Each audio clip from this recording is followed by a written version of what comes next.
Recording by Ganga studio Patna.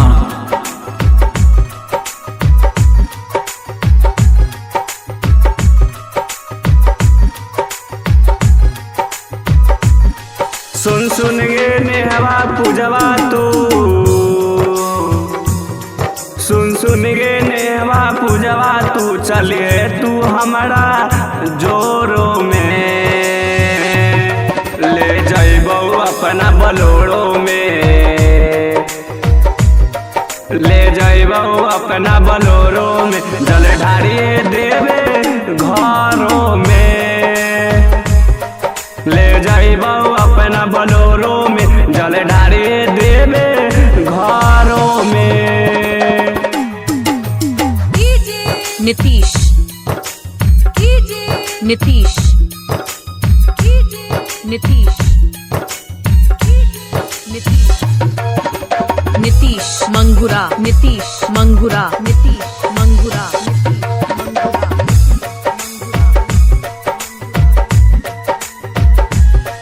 तोहरा लालनी कामर हो और गेरुआ साड़ी घांगर हो,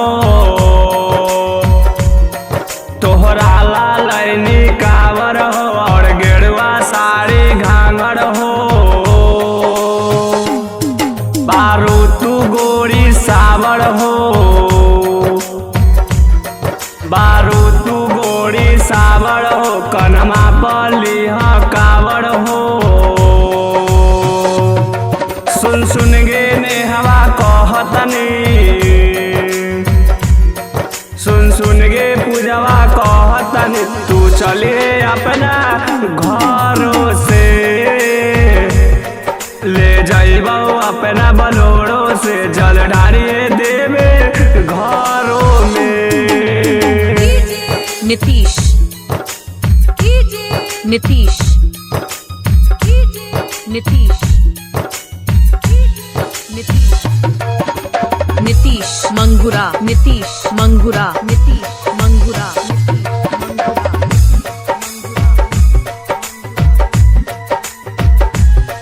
काहे विकास बिहारी हो,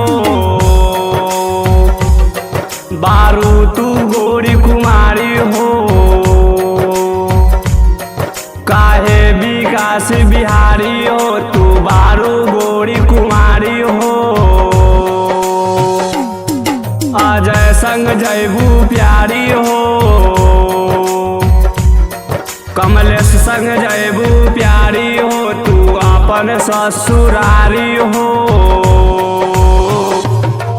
सावन के पावन महीना हो,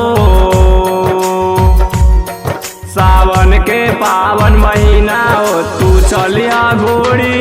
भोरों में, ले जइबो अपना बलोरो में, तू चलिया गोरी भोरों